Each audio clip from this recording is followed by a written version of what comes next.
5, 6, 7, 8. Hi EXers, welcome to the EX Podcast episode number 52.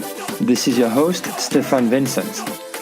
I'm here today with you because we need to shake things up in the world of HR, talent acquisition, recruiting and company culture in order to create positive employee experiences in our organizations. Your workplace doesn't have to be a dreadful place where employees feel disengaged. This podcast brings a different lens to the HR, employee engagement, and company culture conversation. We approach these topics from a brand and customer experience perspective rather than a traditional HR perspective. Our guests, all thought leaders and disruptors in the EX space in their own way, come to this show to share best practices on the key elements that foster employee engagement and strengthen company culture, and also to spark the conversation on how to create those positive employee experiences. Not every company can do what Airbnb or Google do around their employee experience. And this is what this show is all about. Sharing stories of companies of all sizes, not only to show that EX doesn't require a large budget or large team, but also that there isn't one recipe. Each company can find its own way through the EX journey. Today's guest is Allyn Bailey, Recruitment Capability Adoption and Transformation Manager at Intel. Today with Allyn, we talk about how Intel has been approaching the wave of experience consumerism in its recruiting efforts, how Intel embraces data and automation technology to recreate the candidate experience, how technology against widespread skepticism can actually rehumanize interactions between job candidates and the talent acquisition team, and what metrics to put in place to measure the effectiveness and the ROI on your talent acquisition strategy. This episode is brought to you by Fusion Alliance. Fusion Alliance delivers holistic solutions fusing together data, digital, and technology to redefine customer experiences and move your ideas to execution. That's why businesses across multiple industries have relied on Fusion's expertise and partnership for over 25 years. I hope you enjoyed this conversation with Allyn. If you get a chance, please make sure to review the podcast on iTunes, Google Play, Stitcher, TuneIn, or YouTube.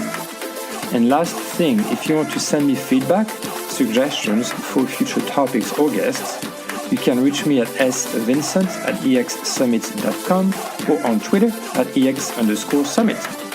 All right, let's get to it.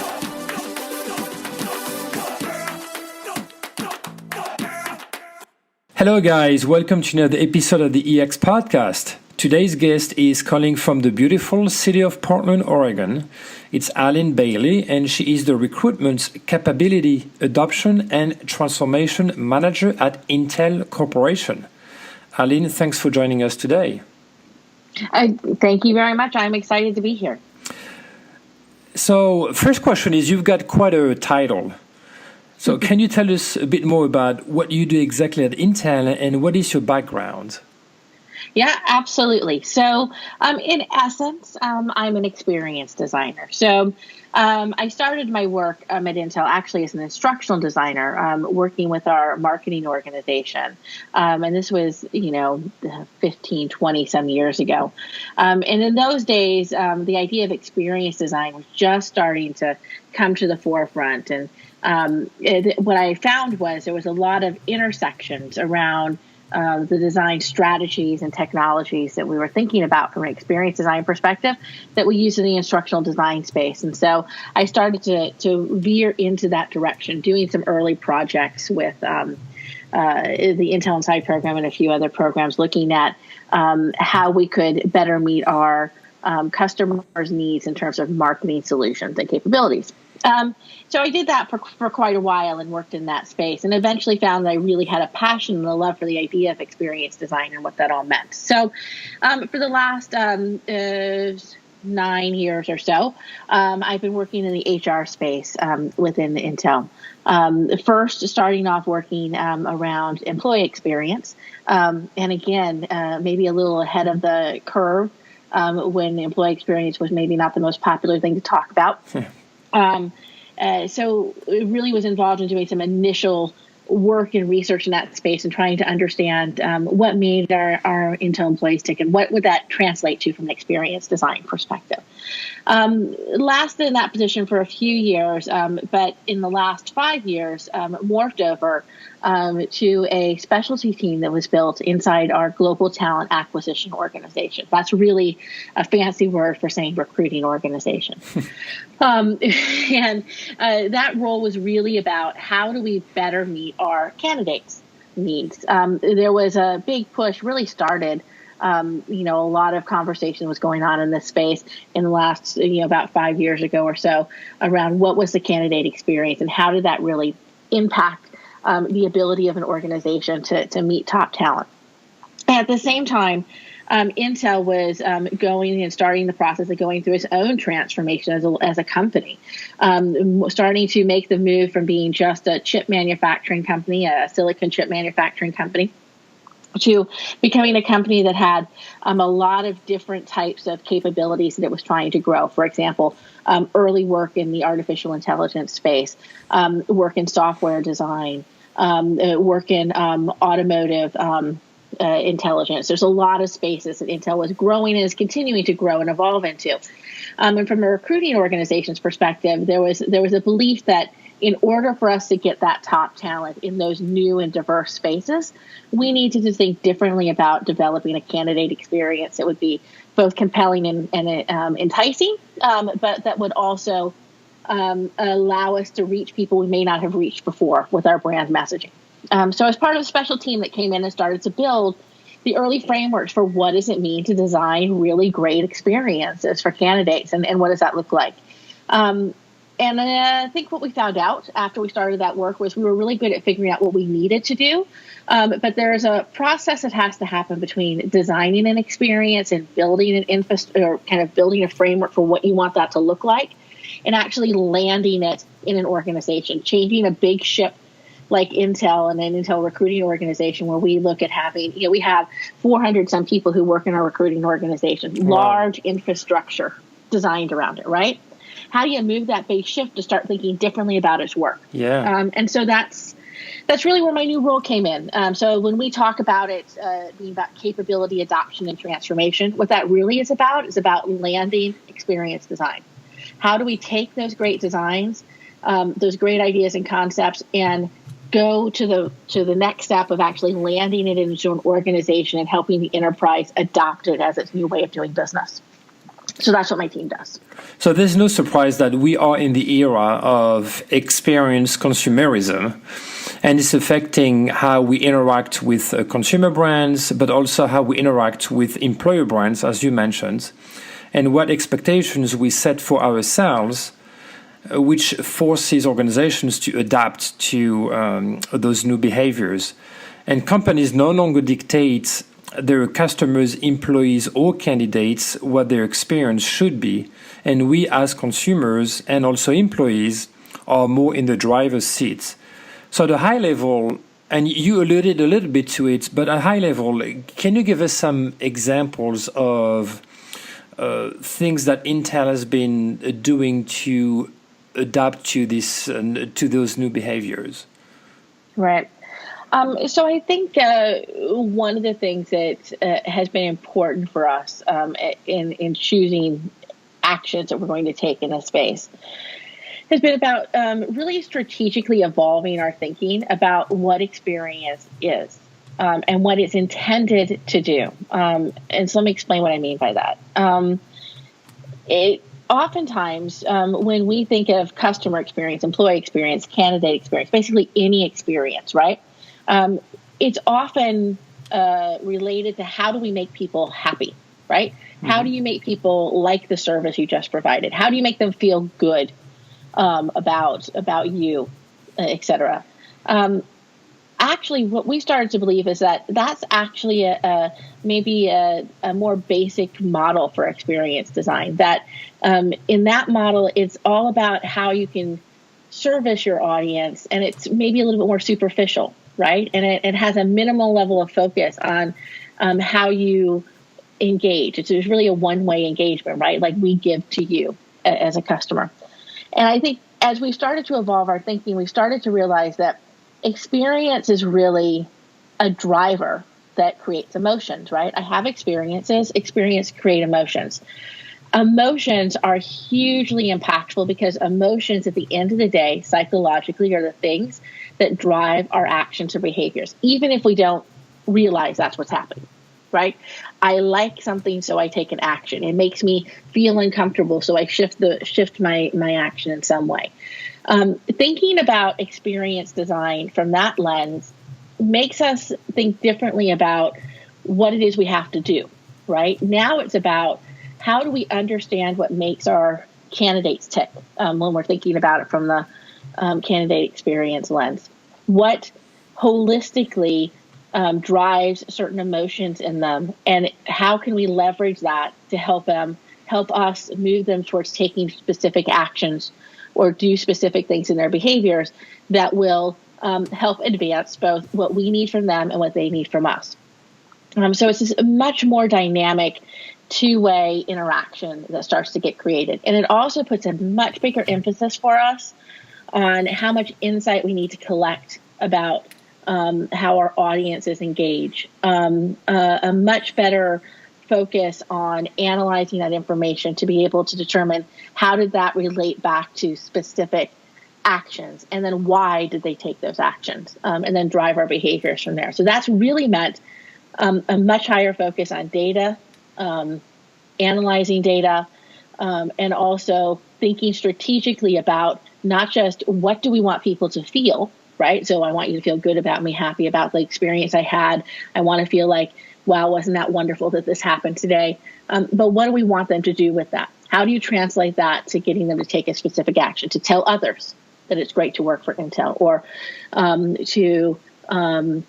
we call it kind of the three drivers: connect, apply, or share, right? So how do we get them to connect to us, have experiences that want them to connect to us? How do we have them create experiences that want them to apply or engage with specific opportunities, right? Because that's the bread and butter of the game. Or how do we create experiences, create emotions in them that want to make them want to share about that and refer others, right? Because like people often hang out with like people. So if we found one really great candidate in one space, they probably have friends, peers, and others in their network that would be great for us as well. So how do we use those actions? So everything in the design framework is about connect, apply, refer. And if it's about connect, apply, refer, what emotions are going to drive connect, apply, refer for a particular audience, and then what experiences do you have to create to drive them to those emotions? What kind of insights do you gather around your candidates, and what are some of the tools and data sources that you use to get those insights?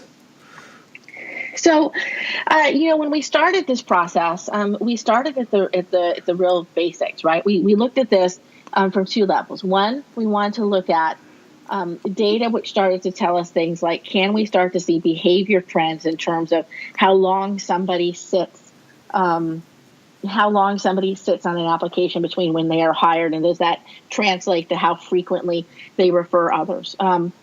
Or we can start to look at data, and we continue to look at data that says this is the messaging that somebody responded to, and it drove them to take X particular action, which may be to refer others to other places, or to connect with us through our talent form, or perhaps to go to a different location, right? Kind of trying to track sources of influence in terms of candidate behavior and actions. So we look at that sort of information, and we spend a lot of time analyzing that and looking at that to try and see if we can decipher from it what people do. But the problem with that sort of data is it's only what, right? It tells me what people do. It doesn't tell me why. Yes. And if I want to get to why, then I really have to talk to people, right? I have that to makes go sense. in, right? You have to go in and you have to do a lot of work talking to candidates, talking to employees, talking to recruiters, talking to hiring managers to try and decipher what drove people to take those particular actions. So we look at it from both sides of the house. We look at capturing data that gives me transactional data that tells me what's happening and to see if I can model particular pathways and patterns from that. And then I go in and we do a second level of information to try and go in and capture both interview and other types of data that helps me understand why people took those particular actions, and connect the two together to develop designs. How many candidates do you hire, let's say, on a yearly basis? Any idea? That's a big variable number at any given year. I can tell you that we navigate a little over several 100,000 applications or applicants or contacts a year, right? So if you think about it from that perspective, to us, that's about between 100 and 200,000 contacts or unique engagements per year where we're looking to build relationship, which may translate to an immediate hire, or it may translate to building a relationship that moves towards them referring somebody else, or for them staying engaged and inside our pipeline so we can help horizontally match them to an opportunity later. So from our perspective, that's kind of how we look at it from the experience space, right? How many people are we bringing into the system and how we're managing those relationships to navigate them throughout. From a hire perspective, that number can vary year by year. It can sit anywhere, between the 5,000 and 20,000 range, given, sometimes we have large factory ramps that we're doing, or perhaps we have, lots of interns or college work or transitional employees that we'll bring in from time to time. All right, so let's talk a bit more about this, because recruiting and talent attraction or talent acquisition teams now operate more like marketing teams, developing plans to elevate employer brand awareness, moving qualified candidates down the funnel, as you mentioned, and nurturing their talent pool. So how does your team support these efforts at Intel, and how do you move? Because you mentioned you have a lot of job applications, and obviously not all of them are qualified candidates. So how do you move those candidates down the funnel? And for those who are not hired for open positions, how do you keep them engaged so that you can refer back to them when you have future openings? Right. And that's exactly the goal, right? Yes. I think it is to really start thinking about it as a funnel that exists as a way for us to navigate what I would kind of consider hot or priority candidates down that funnel at a relatively rapid pace to get them into the higher space. But my ultimate goal is not to push people through the funnel and have them drop off. It's to manage people so that they are at the right level of the funnel at the right time, given where they're at their candidate journey and where we're at in terms of our need for them as a particular type of candidate, right? So that means I have to build strategies, nurturing strategies and engagement strategies that do two things. One, attract people into the pipeline. Yes. And then once they're into that pipeline, have particular strategies that allow me to organize them in ways that can help me figure out two things. One, how do I target my messaging and my interaction flow with them based on who they are, right? And that can be based on skills, it can be based on demographics, and be based on a variety of different things. Primarily, we pipeline based on skills, right? Like types of skills, software engineers, hardware engineers. Sometimes it's around demographics, things like, automotive engineers in Munich, because we know we're going to have a big need for that in the upcoming years, right? There may be particular variations of that. But once you get people inside those pipelines, then you can start figuring out how you target very specific messaging to them. And the messaging has to be built on a cadence that helps you be able to keep them warm without setting them off, right? Yes. Have the right triggers in place that activate them to engage with you at the right moments, right?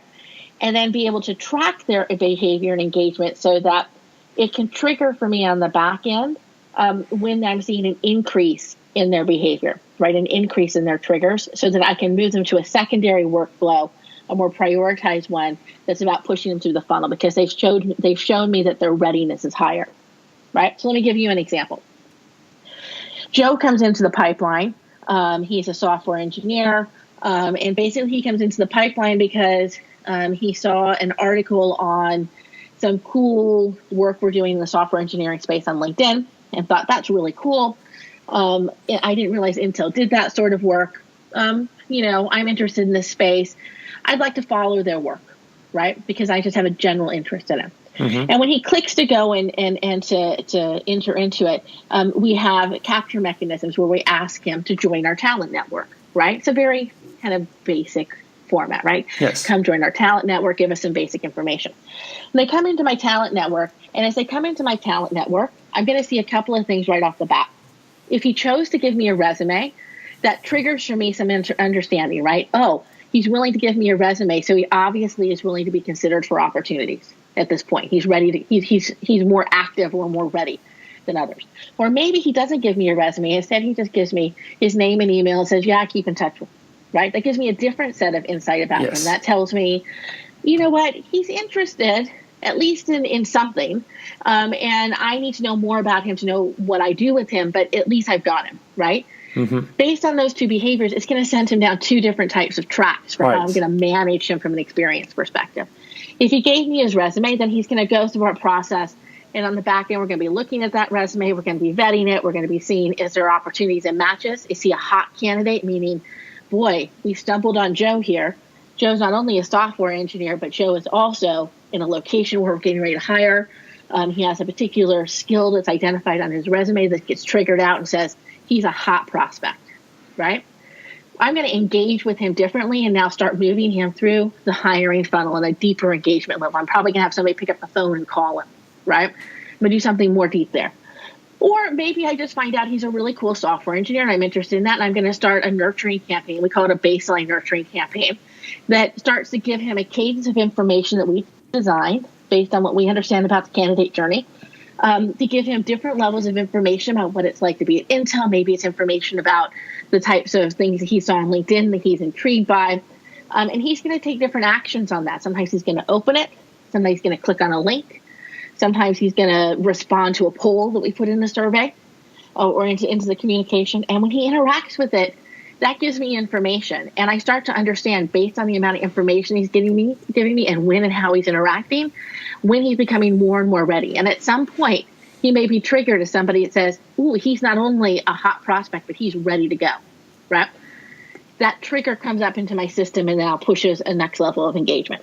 So those are the sorts of strategies we use when we think about how we manage them inside that larger pipeline.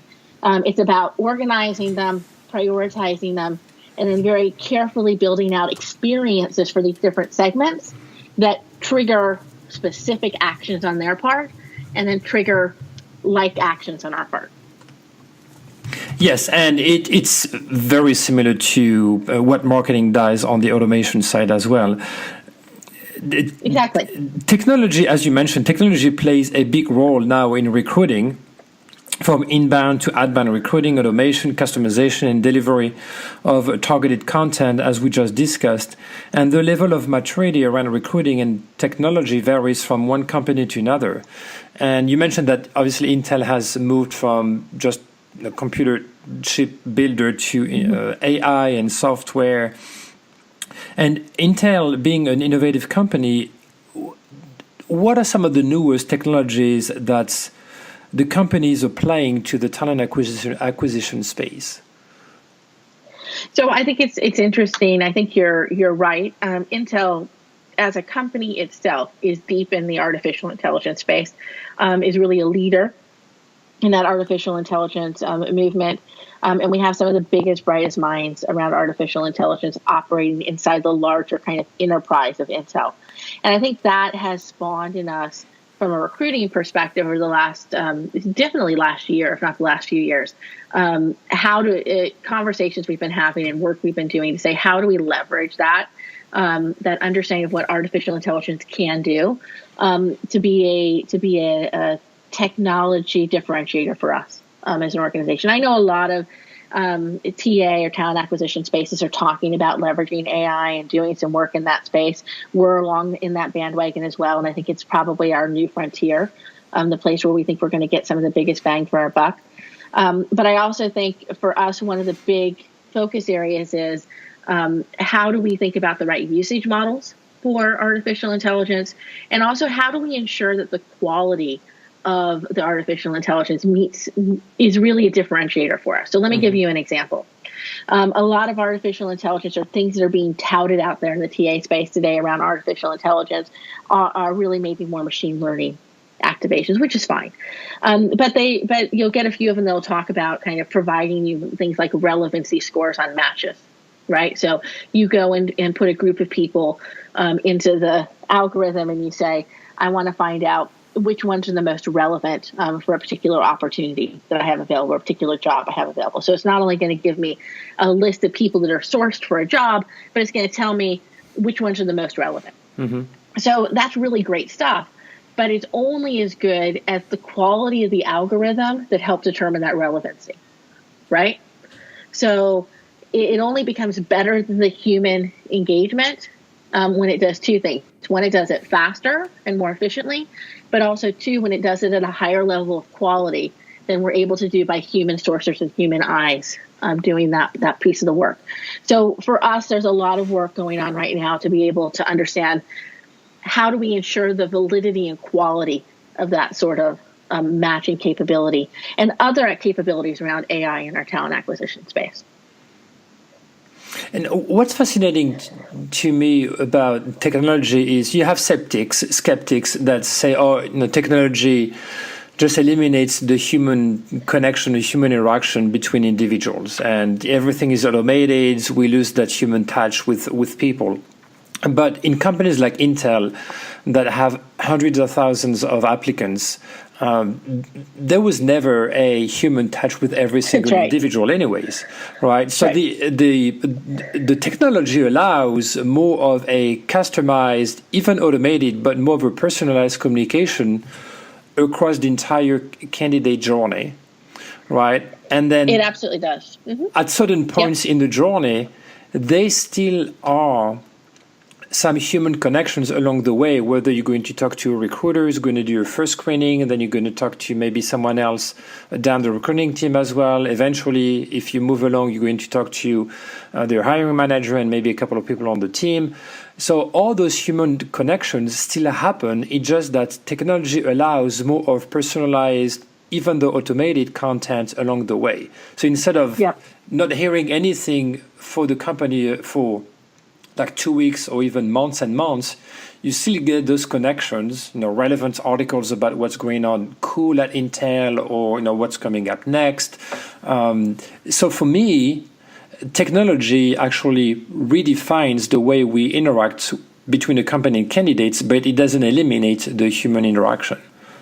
Yeah, and I'm going to go a step further and tell you, I actually have a pretty big stance on this that says technology actually enables human interaction where we were never able to do it before.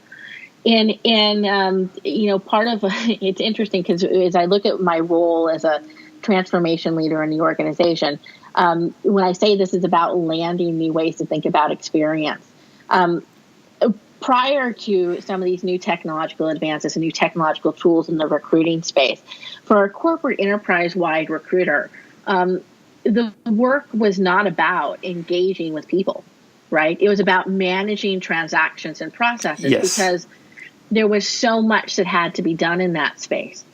So much just manual labor to move people and to manage the volumes that you were bringing through. So for the most part, not all, right? But for the most part, recruiters across our organizations and many both weren't expected to, nor did they actually proactively go out and have engagement with candidates, right? That didn't happen primarily, right? It was a very sterile sort of engagement process. The introduction of technology now suddenly frees up time and resource to be spent focusing in, particularly on priority candidates, to be able to do a level of engagement that just didn't happen before. It's not even about increasing the amount, it's actually allowing it to happen where we weren't able to do that before. Which, by the way, adds a whole other layer of work we have to do as we bring these elements into our environments to think about how do we now equip these recruiters and these organizations who were not built to do that level of engagement and interaction in both their mindset, framework, and expectations to now be able to understand, not only do I give you the time to do it, now how do I skill you to do that in a way that creates the experiences we want? Now, does Intel do anything different from, in terms of, getting through the vetting process and identify candidates that are actually qualified for open positions or even just upcoming positions? Do you guys do anything different from just talking to people? Do you do you apply some gamification to understand how candidates would interact in a real environment to solve a problem? Do you do some specific workshops that when you bring candidates in and they actually work on a specific problem? What do you do in that space? So we do pieces of different types of, I would call them kind of experiences or strategies that are employed in that kind of vetting and matching process. What they don't do is they don't necessarily happen on a holistic, kind of an enterprise-wide level. Instead, they're in pockets and they're for particular populations, right? Okay. Or particular business groups. So I'll give you an example. We have some business groups that will do. They'll bring in a group of college. Recent college grads or people who are getting ready to graduate from college, kind of what we kind of call our recent pipeline.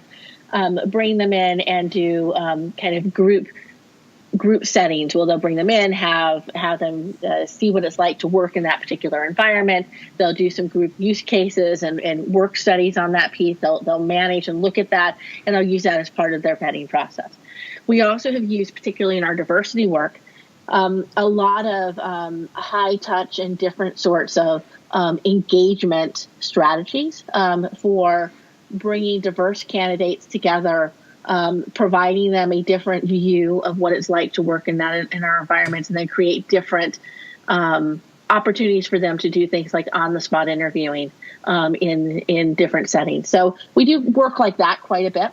I also am aware of in some locations, particularly in Israel, where we have a large fab and we do a big fab ramp in Israel quite recently, they used some strategies around gamification, did some online gamification supplemented by some group work that they did to do some of the vetting process. So lots of different little assessment strategies that happen across the board, but they're more likely to happen in small pods or to emerge almost like pilots within different organizations and groups where they're most relevant for that particular population. And data and analytics, as we discussed earlier, play a key role in marketing and recruiting strategy, and whether towards customers for marketing or candidate and employees for recruiting. And we now gather more data and we develop more insights about different demographics, which in turn help companies deliver more personalized and engaging experiences. But it also gives companies the ability to measure the effectiveness and ROI of those marketing and recruiting efforts. So data is great to be able to gather insights from candidates and whether or not their profiles match some current needs that the company is trying to fill.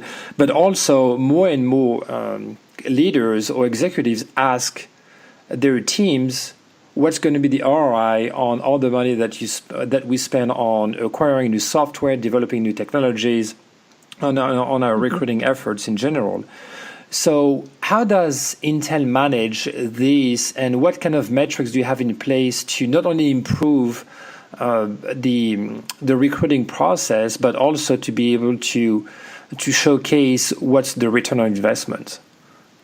Right. So we're an engineering company at our core. So obviously we love data. If we can measure it, we measure it, right? But I think we're like all companies. I think we measure a lot of stuff we don't necessarily use, but we have numbers for everything.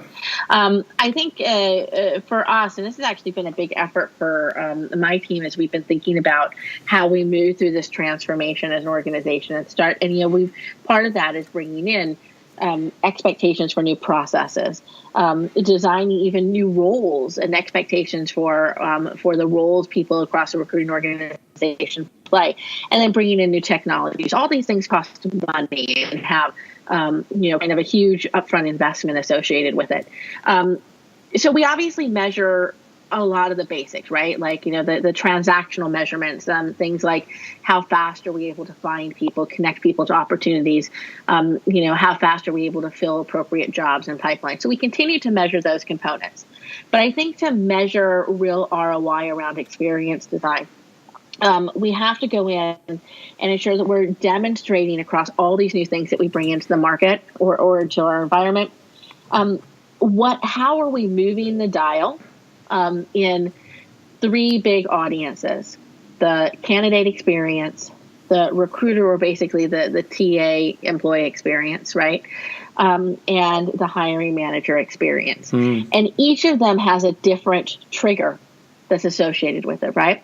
Yes. So the hiring manager experience is really about defining out, are we meeting what they're asking for? And at the end of the day, what they're asking for is, are you providing me the level of consultation and support I need in order to make good, viable decisions for my business? And are you providing me with a top quality slate of candidates to make my selection from, and being able to help me understand why those are the top candidates? So at a baseline, we measure their satisfaction with the quality of slate they receive and look to move that number upwards. And then we look for the experience indicators around, are we meeting their expectations or driving their expectations for experience around the insights and information we provide them. But you go ahead. Yep. No, go ahead. But going back to the hiring manager, it's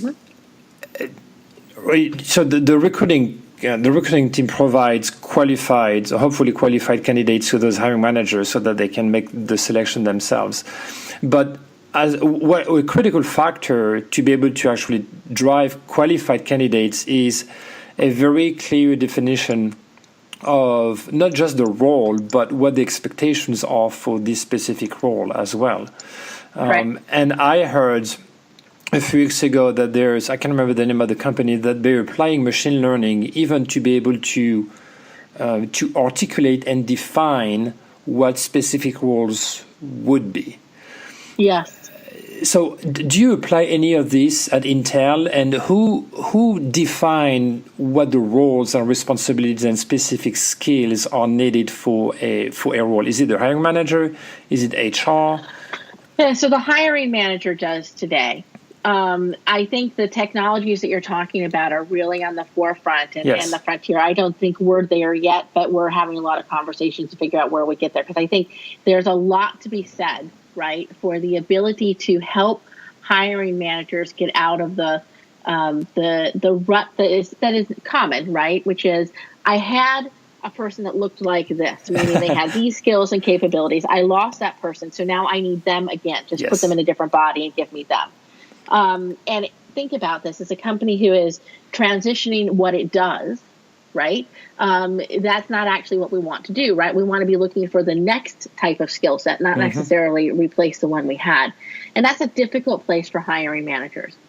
Our job as a talent acquisition function is to figure out how we help drive the behavior of experienced managers, the behavior of hiring managers, to help them think about how to craft the right opportunity. It's not an easy task. In fact, it's one that our recruiters haven't had a lot of time to invest in or to spend time doing, because when we're just manually managing the process of transaction, we're not paying attention to that stuff. We're just moving everything through, right? A requisition's like an invoice, and we barely look at it. It's like the invoice said X, I go get X.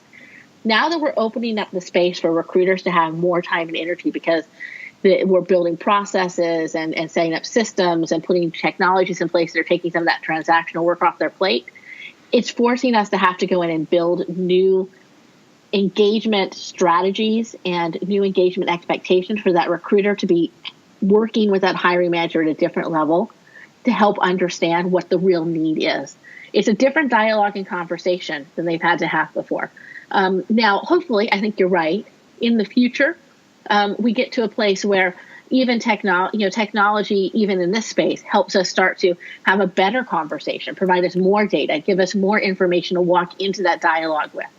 But at the end of the day, that hiring manager who has to hire a person to fill a job is still the person who has to manage that person coming in. They're still going to be the gate that decides what it is they're looking for. So I think all these technologies and tools and designs that we put in around how we help engage the hiring manager in that space is all about helping them get to the right answer there. But I don't think it overtakes it. I don't think we get to a place where it's completely automated and the hiring manager isn't making the choice.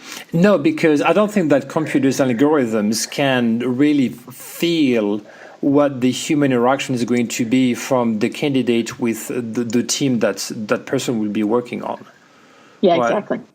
Exactly. Or the dynamics of what that team's going to be. That hiring manager has this information that you can't necessarily document, right? Like he knows he has Sally who works really late in the evening, and he's got Joe over here who works in a different style, and he needs somebody on his team who has X sort of skills but also can engage with his team in the right way to help them move as fast as possible.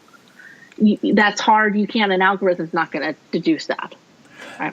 You talked a little bit about diversity early on, and do you see the usage of algorithms be able to look at diversity? And I'm not just talking diversity in terms of ethnicity or religion or sexual orientation, but diversity in terms of backgrounds and experiences as well.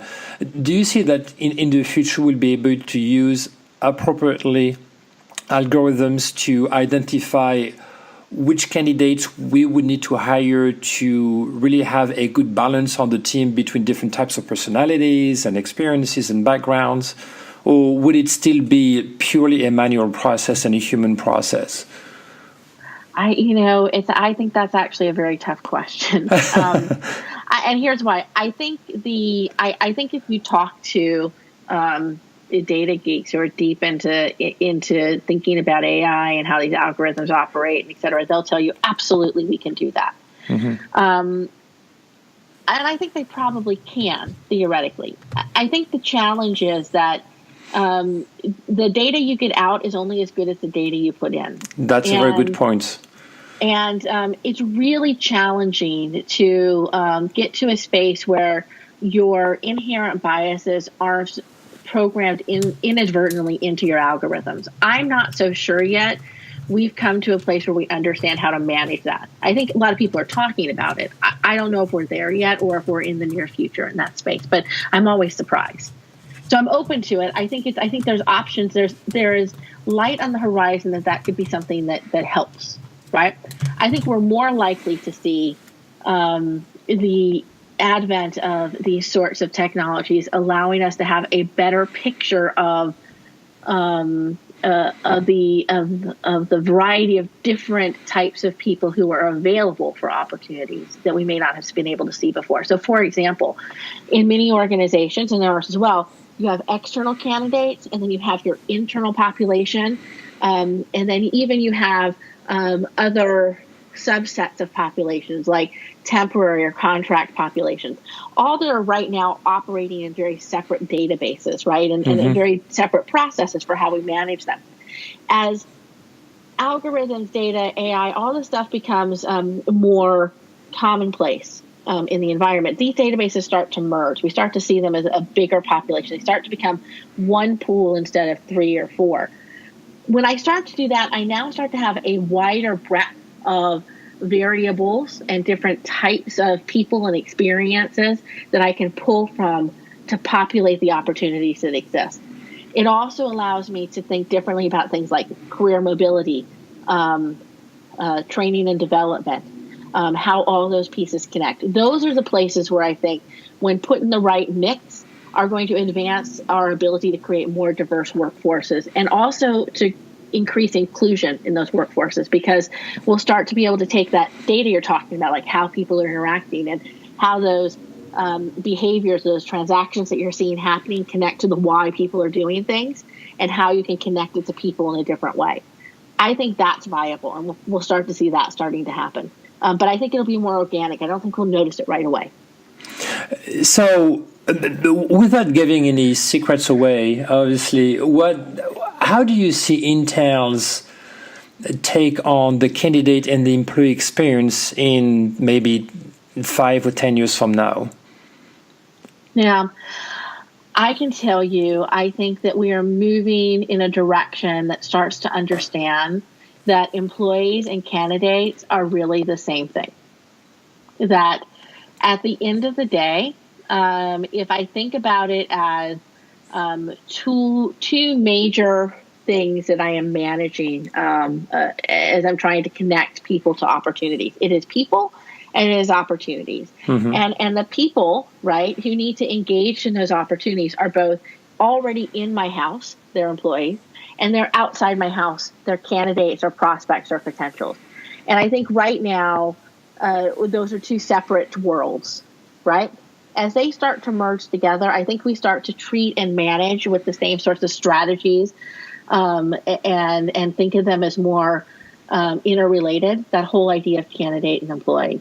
That experience, the fundamentals of experiences and the strategies that we build will start to become more holistic across the two.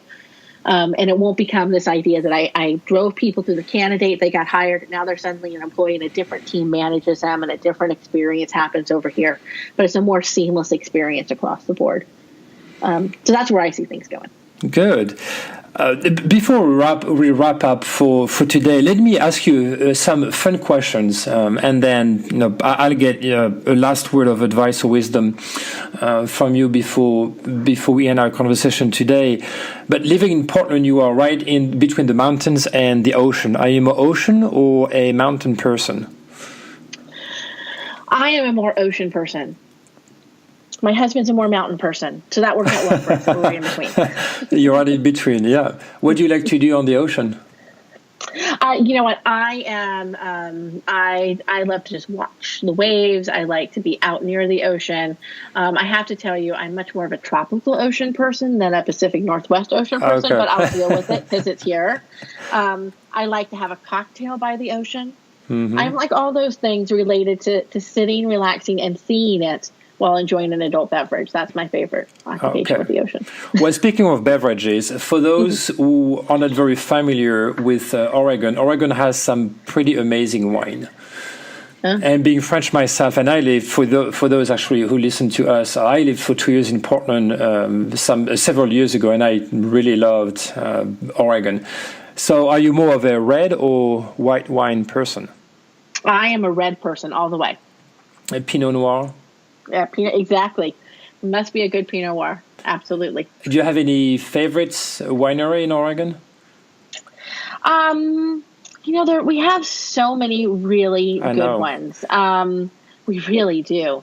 And I'm trying to think. Not off the top of my head. I don't want to slight anybody because, we see they're like right down the street from us. We don't want to cut anybody off in case they have like their free sampling. Oh, yeah, that's good. All right. And Portland is a very foodie place too. What type of food do you like the most?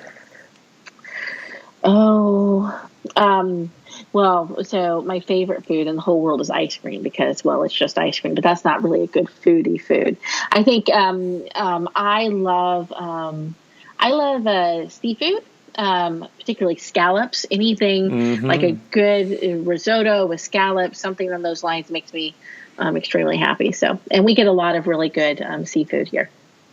So you mentioned that you like a tropical ocean. What is your favorite vacation spot?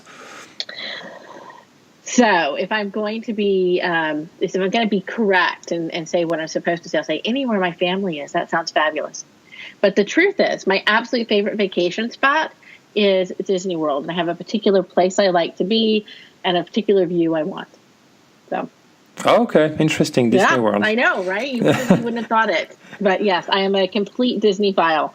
It is my, it's not even a secret obsession. Everybody knows. I have been for most of my childhood and definitely most of my adult life. All right. Well, what could we spot you doing outside of work that would flabbergast your coworkers? I'm a pretty transparent person, just about, and I say they're probably flabbergasted by just about everything I do.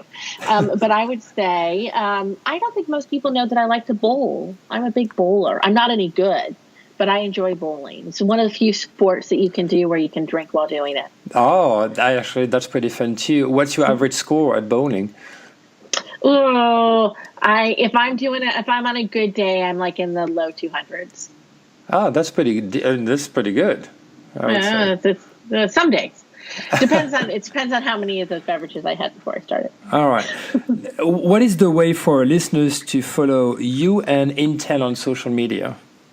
Yeah. So you can follow me, and the best place is on Twitter. It's just Allyn Bailey. Very simple. To follow Intel, jobs.intel.com is probably the hottest place to go find out what's happening and going on from a talent acquisition perspective at Intel. And then Intel Jobs on Twitter as well. Okay. Any last word of advice or wisdom for our listeners?